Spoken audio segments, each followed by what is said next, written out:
Hi, everyone. Welcome back to another episode of the Teens for Business podcast. I'm your host, Kywin. I'm Ivan. I'm Jack. And I'm Jackie.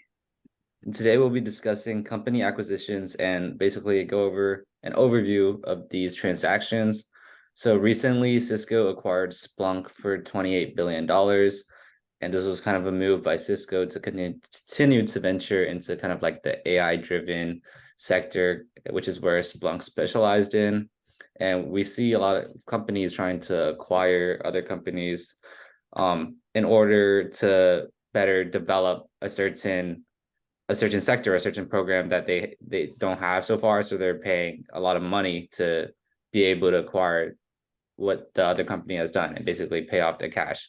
So from that transaction, we kind of saw that Splunk stock shoot up about 20% because that's what the purchase price was decided at. So essentially, Splunk shareholders were able to reap the benefits of that 20% gain from what Cisco was able to purchase them at. So I guess start taking a look at what we're discussing today.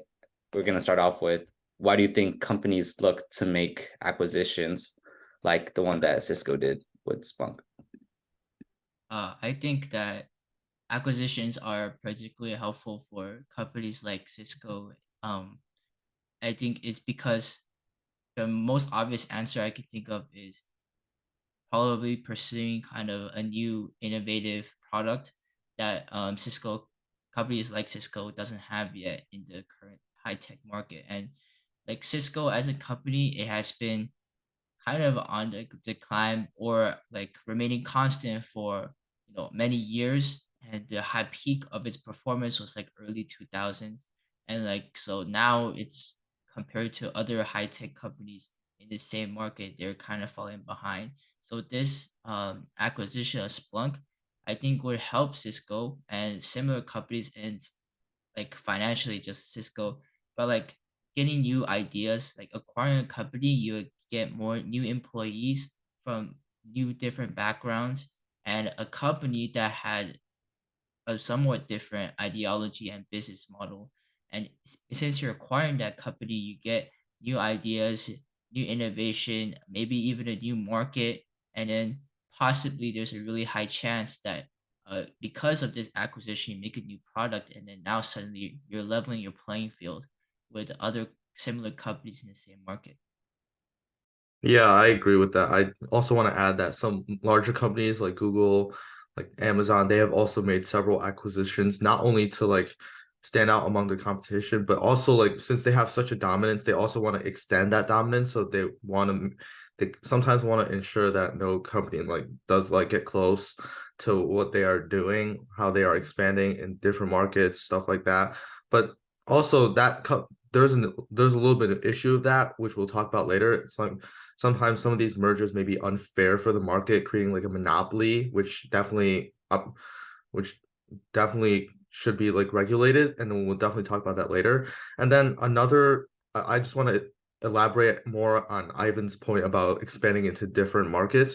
Recently in the railroad industry, we had a pretty large merger between the Canadian Pacific Railroad and the Kansas City Southern Railroad, and that became the first railroad to traverse all three continents in one railroad. And that's another case of what Ivan was saying.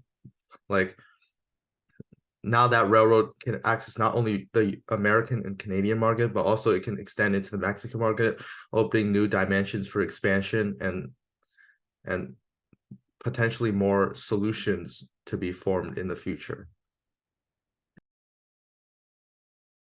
Definitely. And I agree with all those points. Like mergers, a lot of it happens because, or mergers and acquisitions, but like more specifically acquisitions, like they kind of happen to like expand, or like it's generally beneficial. And then another thing I thought was like really interesting is that there's like this thing called a reverse acquisition, which is where like a private company gets like a public company. And like usually you don't really hear that happening, because usually you think of like a big, or per se company like acquiring a smaller company, but like reverse acquisitions happen like in that sense. So it's like a fast track to getting public. And I always think like that's something that's really interesting. So like learn about it from that way, how it's always not just like a bigger company wanting to like expand further. It's also like a very strategic way, and like it's not just for expansion. But like definitely there are companies who do it for like that expansion aspect. And then I'm not sure if we mentioned this, but there's also like the hostile takeovers. And like this I think is very interesting because it's like all so much with like business, but there's also like law and like what you can and can't do technically. And so I think that's definitely something to be interested in. And I'm sure like we're gonna get into that later on too.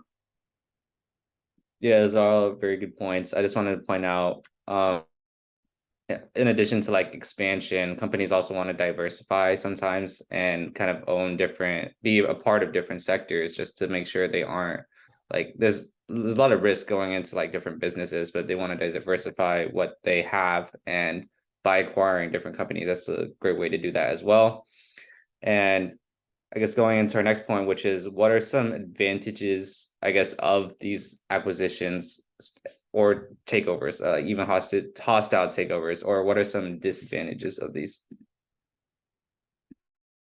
So advantages of, I think we already touched on the point of like advantage of acquisitions, where like this is a purely amicable relationship where the company buys shares of the other company and then kind of like becomes one entity, and that's usually as we talked about before, like they're expanding, their markets, or getting more innovative people into the company from a different company. I think that's mostly the advantages of acquisitions. And then takeovers, just like Jackie said, like there are usually hostile takeovers, and often the target company does not consent to this type of acquisition. Like even like takeovers for the company that is taking over another company, it would be beneficial for them because they are gaining something that the company getting taken over is not gaining.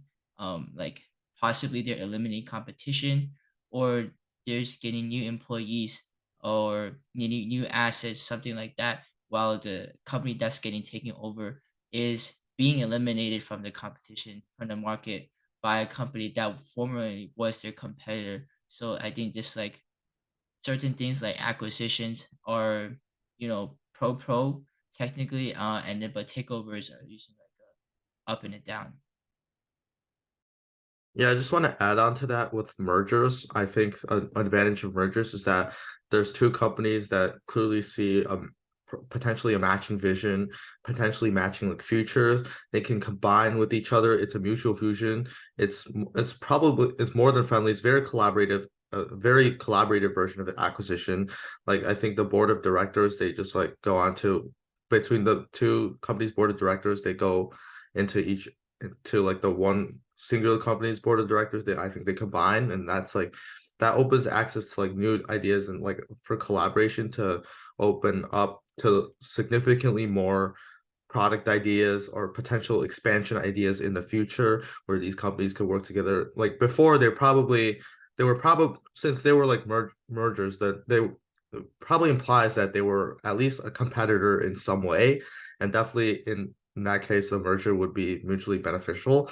And then I'd also like to talk about the disadvantages of acquisitions, takeovers, and something like that. So like acquisitions, there's obviously a lot that can easily go wrong with how a one company may acquire another. There's like a lot of like steps to that process. There's like a law aspect of it. There's a lot of like business and financial like aspects of it.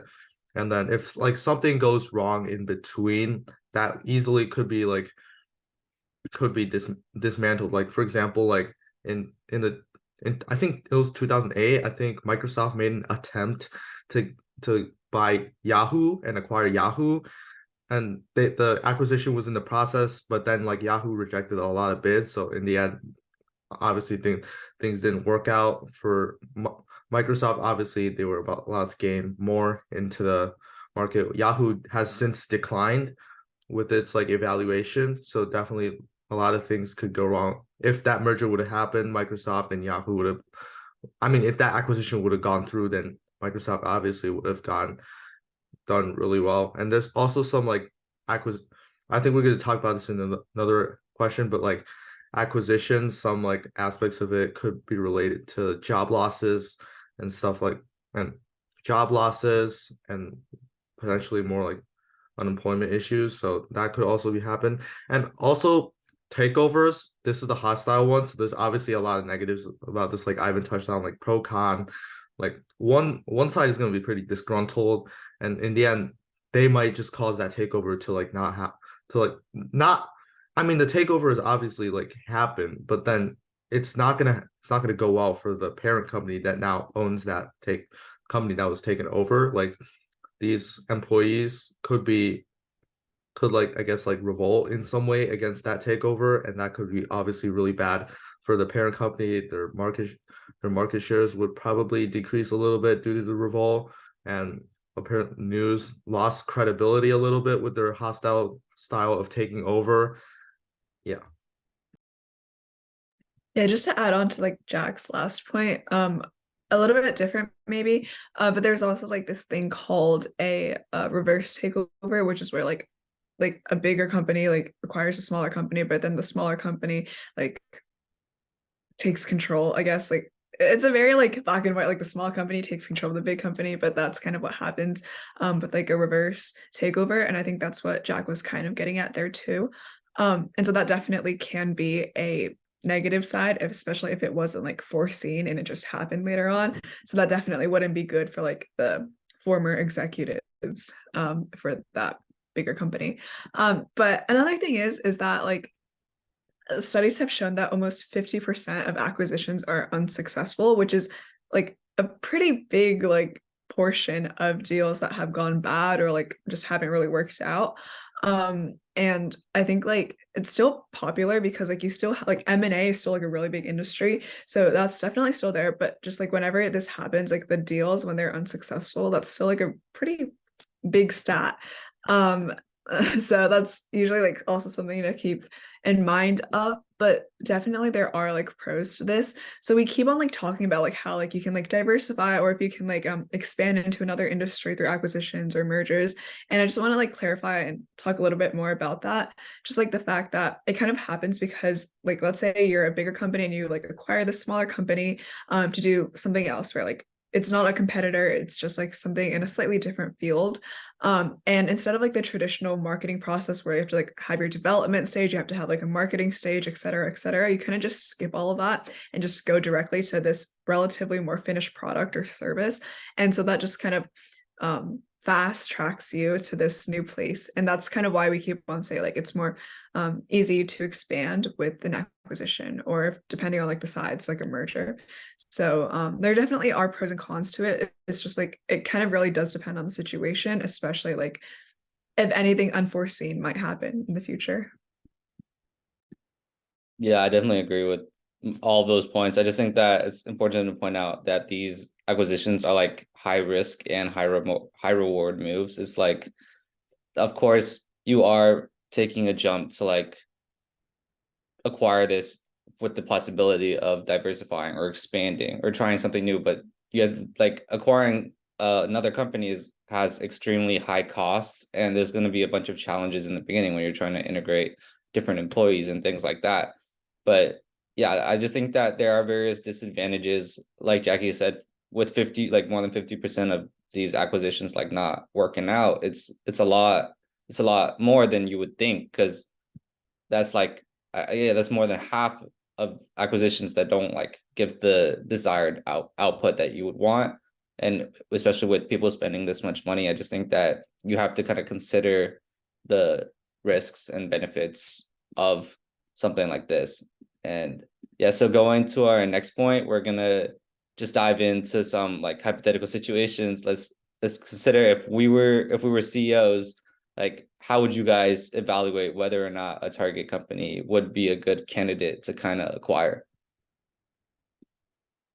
Yeah, as kind of a CEO, um, like just like previous mergers and acquisitions, a point that it is very important to look at is possibly, innovation. Is this company target company going to benefit me in a short term, in a long term, or both? And I think a lot of these, like just like how I said, just like high risk, high reward is just like a lot of mergers and acquisitions go sour. Like well, this isn't a really great example, but like Elon Musk acquiring Twitter, even though didn't go sour, but there was a lot of, short-term downturns. Like, first of all, Elon Musk overpaid a lot for Twitter, like way too much. And then second of all, once he became CEO, employee satisfaction was very low. People were getting laid off every single day. And then, and a lot of the ideologies of the employees didn't align with Elon Musk. And that's like a risk that's going to happen. Like, you don't know if when you feel like you may acquire a company you really like and will benefit you, but then the employees of that acquired company don't think so. Don't think the same way. So I think that's a very important thing to evaluate. Like, is this company aligned with me in strategy, in business? Is this company going to help me expand or kind of bite me in the back? And also, like, especially for big companies, like, when you're acquiring something, does the board agree with this, or do both companies agree, or do the shareholders agree, and the investors, the people who are giving you money, do they agree with this? So I think these are like a lot of the things we think about if as a CEO is, the risk, because even though like there's a giant possibility once the merger or acquisition happens, a giant possibility of future financial improvements or gain of a market, gaining consumers, but there's also a lot of risks that it's pretty common to see like just acquisitions and mergers fail because it's just like one misalignment and then everything just turns sour. Yeah, I definitely agree. Like a company mission and like a company, like what their future path is like going through has to align with some sort of some sort of crucial aspect of like the parent company that wants to acquire them, wants to do the merger, wants to do a takeover. So that's definitely a very important aspect. I'm gonna also talk about some different aspects of how I would, I guess, evaluate whether a target company is a good candidate to acquire. First one is pretty obvious. It's price. I think we have to figure out, oh, is this asking price or is this valuation for a company a little bit like too much considering their current like progress and stuff, what they've been like rolling out. So potentially a company that has shown that they have like huge potential with their recent developments, R&D and stuff like that. That's definitely a company that I would like look into. But if a company was like big, it had like a standout product, but then it started like dying down a little bit, it could still potentially be a candidate depending on what they are actually planning in the future. But I would be a little bit more stingy with like those companies.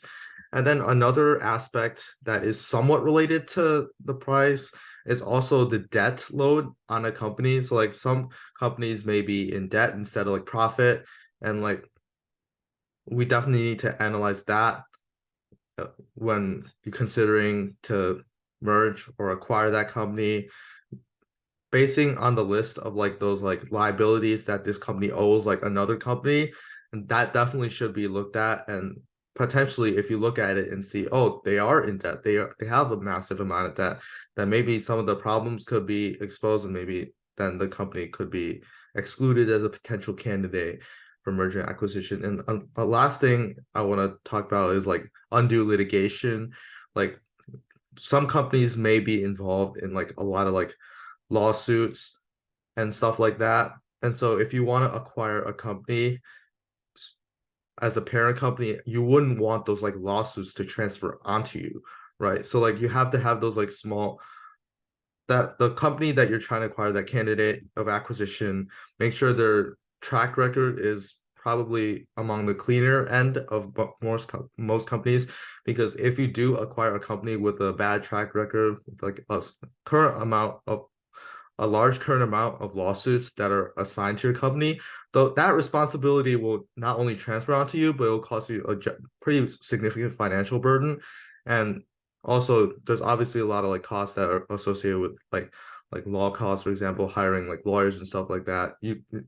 The parent company is going to have to deal with that.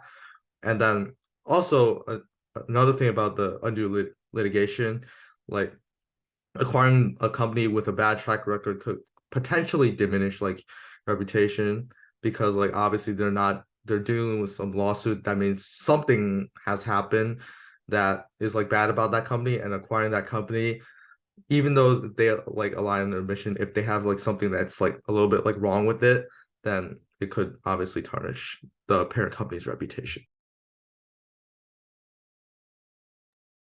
Yeah, definitely. I think like all of those were things I would consider, but also I think looking at it from like a more legal or like regulatory, and obviously like, not all companies have to like deal with this. Like if you're a relatively smaller company in a really big lucrative industry, you don't even have to like, well, you usually don't have to think about like monopolies or anything like that. But I would also like think about like if to be the CEO or like whatever executive team, you should probably be thinking of like the kind of like opportunities versus what you could face. Like if it's a really good deal or like if it's a really good opportunity, but you know, like you might also get like the government would be like not happy with the deal or something like that happens.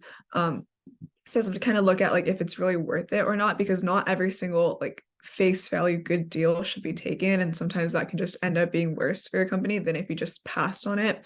And so that's definitely one. And then the things that like Ivan and Jack mentioned definitely do apply. And like looking at kind of I think it's also just like the structure as a whole, like how your deal is handled and how it's like negotiated and things like that. And like if it's favorable to you and like you have those conditions, it's not just like, okay, if this company like the target company is good or bad, it's like on what terms am I getting them for? Like if it's a average company but you get them on really good terms, like their valuation is like you're paying less than what they're actually valued at, like that would still be a good deal for you as like the CEO of the company, versus if it's a good company but you're like also overpaying for it. So I think like the company itself should show promise, but also you have to consider like your terms for it. It's not just like how good the company by itself is, it's also looking very much at like the negotiations or whatever deals that are happening between the two companies. Yeah, I definitely agree. I think it's mainly a mix of kind of how the company you're trying to acquire is going to fit in with your current company and how like what they're doing fits in with what we're currently doing with your company, because you want kind of a smooth like acquisition. And you also, the other thing you want to kind of consider is like how much you're paying for it. Of course, you want to basically pay, you don't want to pay too much over like what it's worth, just to, even if you're taking a risk that it has that like long-term upside of like maybe growing a lot, but still like Ivan mentioned with Elon Musk and Twitter, I think he kind of paid a lot of money for Twitter and is struggling to like make profit from that, which is why he started like creating all that Twitter Blue stuff and like trying to like get back the money that he kind of lost. So it's important to consider like both on the aspect of like if it's viable or not for your current company, but in terms of finances, and also like whether or not it's a good fit. And just next thing to bring up kind of fits in with what we just talked about, I guess, is like what are some common reasons why these acquisitions don't work, and like what are some ethical implications of these acquisitions as well. Yeah, so I think most of the reasons why these M&A deals fail is much like the disadvantages and ethical concerns about these deals. It's like, first of all, just like Elon Musk said, even though it didn't fail, it's a really good representation of how, you know, saying something we're buying something way overvalued, and then suddenly you're like scrambling to search for profits, just like Kaiwan said. But that has been seen in other, famous deals that failed, such as like a lot Google and Motorola. Like they acquired Motorola for like $12.5 billion, and then they're like, Motorola is such a like it was a really big company in the industry, and they hoped that the acquisition would help them, you know, bring in Motorola's patents and maybe even their market. But then like Motorola still declined under Google's, ownership, and in the end, Google decided to sell Motorola to Lenovo in with for only $2.91 billion. Like this is kind of like a 2 years thing. Like even with inflation, that's still a huge amount of money lost for Google. And like this kind of misevaluation is a huge risk for these M&A deals. And and ethical concerns like these cultural clashes are also very commonly seen, such as like Daimler Benz and Chrysler. Like Daimler Benz acquired Chrysler in 1998 for $36 billion, and they created this kind of one entity. However, like this was a failure because um their styles of business, just running their business, talking to consumers were so different that they kind of lost trust with each other and it ultimately fell apart. So these like ethical concerns and disadvantages and risks of these deals are the ultimate reasons why these M&A deals fail. And this is commonly seen throughout history.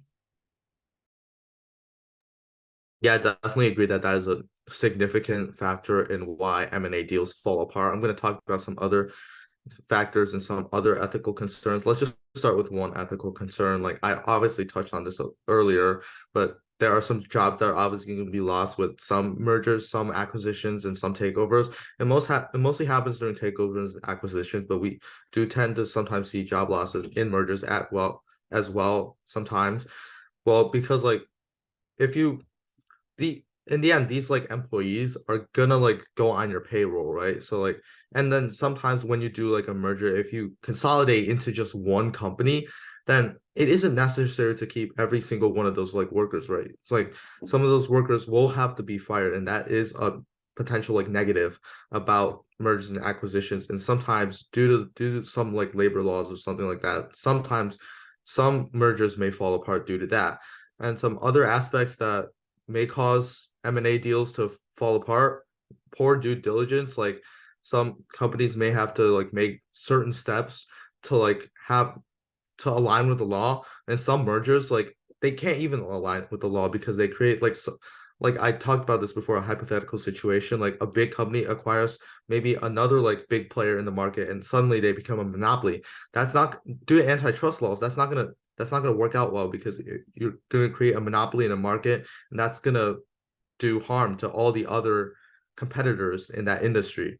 So that's obviously a potential like roadblock in how like M&A deals also fail. Another thing about M&A deals that make M&A deals fail obviously is price. Like sometimes the price can be like a big factor. Like even if a parent company eventually goes into making an acquisition or a takeover or a merger, that they may overpay for the deal. Like going back to even though it's not really against like a company acquisition, like going back to Elon Musk and Twitter, like Musk overpaid pretty significantly for Twitter, and it hasn't really done too well for both Twitter and Elon Musk. Like Elon Musk has been taking several steps to get back that revenue that he had to give up based on like overpaying for Twitter, and eventually he had to go with like Twitter Blue, but he still hasn't been able to recoup all of his funds yet. So definitely overpaying for the deal can leave the parent company into significant like financial burden, and we see that with like a lot of like mergers. Sometimes a merger acquisition could even cause the parent company to start downfall because they're unable to manage their additional financial assets because of overpaying for that deal. And that's definitely something we've seen a lot throughout history. Yeah, I definitely agree with all of that. And I think like also just like in general, like lack of planning or like not enough diligence, research, or just things like that put into it can be a really big thing. And like that's a very big like I guess like topic. For example, like technically post-sale or post-merger, post-sale, whatever, integration is also a really big thing. Like once you have these two companies together, like it's not just like just because you are technically in the name of law and like financially together as like one company doesn't mean it's actually going to work out. Like a lot of the times like these deals aren't successful or like aren't as successful as they could have been is because like that post-merger integration just did not go well. Like it's like it still technically feels like two separate companies, even though they might on paper be one. And like that just never works out well when you have such a big like difference between the two. And so like that kind of goes back to the central thing of like, did you plan it well enough, or like did you have enough integration exercises, have enough integration activities? And so like that all kind of just falls into that general category. And then also like cultural issues of like two companies, or like I think Jack kind of mentioned this a little bit, but like both of your target audience or like customers and like the actual employees in your two companies, like is that very different? You know, like some companies are very like flat in hierarchy versus others where it's very much like structural, right? Like you have like your analysts, your associates, you go up, like, you know, like you have a very like structured workplace versus some other places where like your boss might just be working in like the office next to you and like it's no big deal. And so like whenever there's such a big like contrast in work structure, that can also definitely be something to consider. And like that kind of goes back to the main concern of like ethicals. Like if you just have this big difference in how you work, like for example, if the company acquiring someone is like this very structured, very much like this is how our hierarchy works, don't mess it up, and like they acquire like a relatively more like flat company, that flat company and those employees there might not be as accustomed to it, and that could like lead to a lot of issues internally with how like that management structure is. So definitely looking at it from that side, and also ethically, like sometimes if a company just like it just doesn't work out, because like when you have a lot of these issues, then your company quality can also decrease, and like that's not technically ethical, but it's just from the sense of like the company just isn't as well positioned, and so that definitely is something to consider. Yeah, I definitely agree. I just think from the ethical side of things, like as it has already been mentioned, but like in terms of employees that get like employees from the company that are acquired, those employees aren't guaranteed to kind of stay on with the job. And a lot of times the people that are let go, there has to be like ethical guidelines in place in terms of how they're let go, because they can't control like any acquisitions and things like that. But also in terms of the actual acquisition, there's going to be conflicts of interest, whether between like people that are doing the acquisition, and they might have like financial interests that aren't aligned with the companies, and these conflicts often leads to kind of like biased decision making, and this doesn't prioritize like the success of the actual acquisition. So there's a lot of aspects of different acquisitions that can go wrong, and it's a large reason why these acquisitions sometimes are like they end up not working out. But on the flip side of things, there are still many successful acquisition deals as well, acquisition and mergers. And I guess what are some examples of some of the most successful mergers and acquisitions that you guys know about? Yeah, there's two deals that immediately come into my head. Is the first one would be Google Android. So in 2005, Google acquired Android for an estimated $50 million. And thinking about how Android is used globally in this current day and age, $50 million is a very little amount. And so this acquisition allowed Google to enter the mobile market, and establish its presence in the smartphone industry and start competing with other companies, aka Apple. And then so now they are competing because of this acquisition. And another one would be probably Disney and Pixar. And Disney and Pixar, they were two really big animation powerhouses. And in 2006, Disney acquired Pixar for approximately $7.4 billion. And this deal, combined Pixar into Disney, and has led to a lot of popular animated films because of this, Pixar working in conjunction with Disney instead of two separate entities. And so, there's a lot of cases where M&A deals fail, but there's also a lot of cases where M&A deals do succeed and has led to, things we use today. Yeah, definitely going off of Ivan's last point, I'd like to talk about two mergers that worked really well. One of them is Google acquiring YouTube. And obviously, like at that time, YouTube it had some publicity, but it wasn't like global as it is now. When Google really acquired YouTube, now YouTube is literally a staple for every household. Like every person is going to use YouTube at some point in the week, probably. Like some people use YouTube every day, and that is definitely also like possible. And it just really shows how globalized YouTube has really is now. And potentially that wouldn't have been possible with Google's acquisition of YouTube in 2006. And then another acquisition that really stands out to me is Meta acquiring WhatsApp for 19 million. And that was obviously a big acquisition. Like we know now Meta is like, oh, they operate Instagram, they operate Threads, they operate Facebook or something like that. But also they also operate WhatsApp.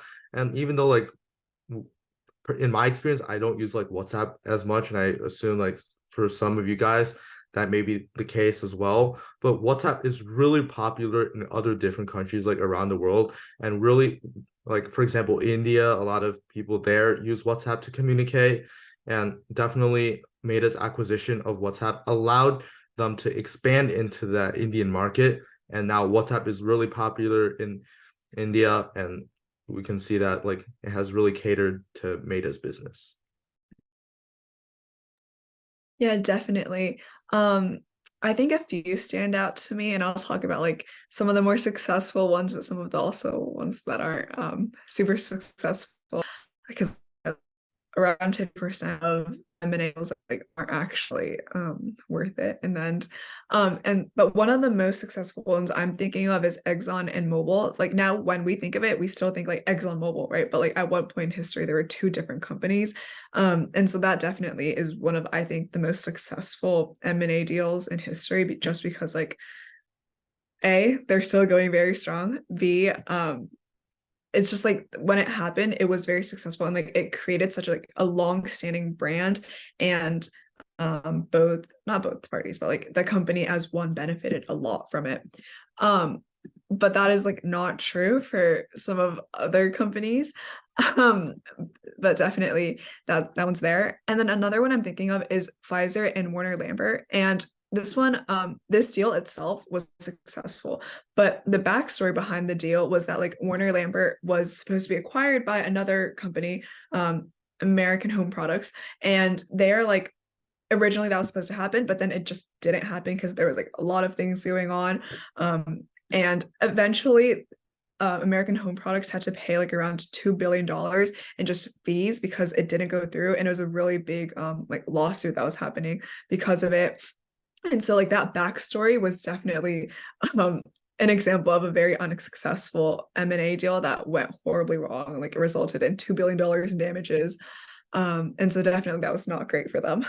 But like the Pfizer Warner Lambert actual M&A was like really big because like now Pfizer, like as we know it, is a huge company. And like at the time, oh, and this happened in like 2000, by the way. So like 20 years ago, 23 years ago.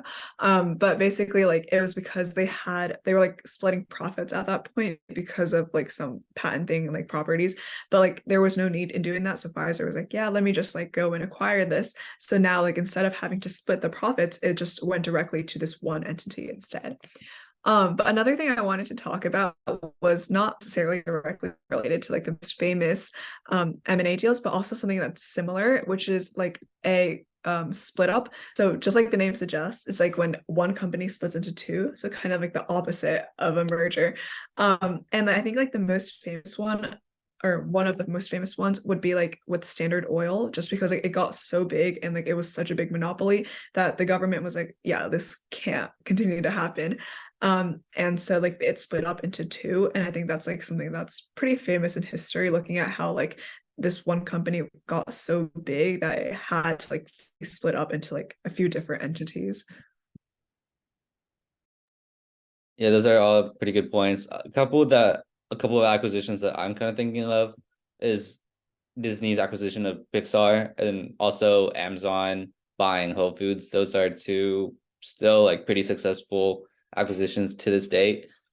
And yeah, from here we're just gonna go ahead and start some takeaways of today's episode.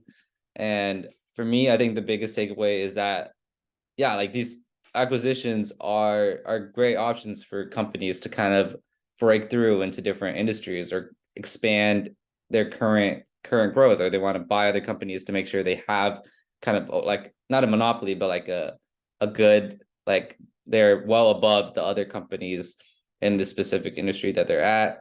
But it's also the fact that, you know, like these acquisitions are hard to be successful. Over 50% of them don't succeed.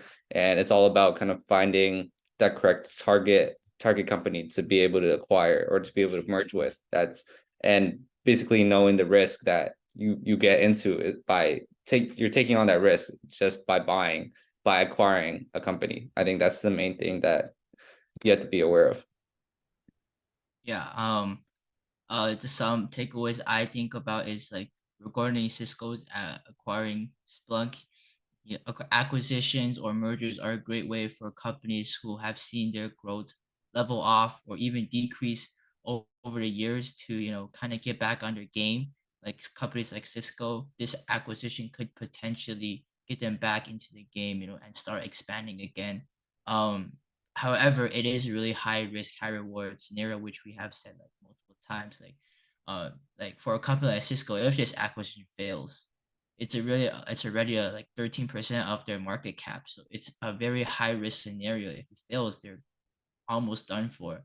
So they either can get back onto the game or they can almost get kicked out of the market because they're gonna go bankrupt or some sort of thing like that. Um, However, like there are also other companies who have reached their kind of state in the market, such as like Google, when they have acquired Android and YouTube, just like Jack said, like these are really big products of Google. And if that acquisition never happened, then we will never know if Google would be as big as it is today. Yeah, definitely agree with all the takeaways that have been said so far. I think one of my takeaways, one of my major takeaways, is that really a acquisition of like one company by another really depends on like what the board of directors or just the leadership, the higher leadership of a company really thinks about that company. Like that company, all those like futures potential is they're matching with one company. Potentially what they're trying to like make is also like corresponding and correlating with the progress like of like the other company. So definitely to those are some like really like strong candidates that many companies look at when considering whether to do a merger or acquisition. But there are obviously a lot of things where mergers and acquisitions can obviously go wrong. Mention poor due diligence, like issues with the law of creating a monopoly. It's also a pretty big issue. And also like obviously the financial aspect of it, there's like a lot of like financial burden that could occur if a merger or acquisition does eventually go wrong. And obviously there's a high risk of that happening. And like to I guess like averse to like try to like avoid that risk, like there has to be like a really astute like risk management, like I guess like principle from like both companies in a way. Yeah, I definitely would agree with that. And I think like one of my biggest takeaways was a point that we mentioned about like the valuation of a company and um like the deal structure of it as a whole. Like when Kaiwan asked the question of like if you were the CEO, like what factors would you look at? Like, would you take this deal or not? And one of the biggest things was like looking at both the valuation or like how much the company is worth and like how much it can grow, like what the future for that like company getting acquired is, but also looking at what you're getting it for, right? Like I said, if it's a really good deal and like the company's kind of average, like yeah, but like that might be good for the company versus like if the company getting acquired is like very like high, like has a lot of potential for growth, but like it's also have like a very high, like you think it's overvalued, then it might like not be as good as a deal for the company like getting acquired. So I think it's just like a lot to consider with it.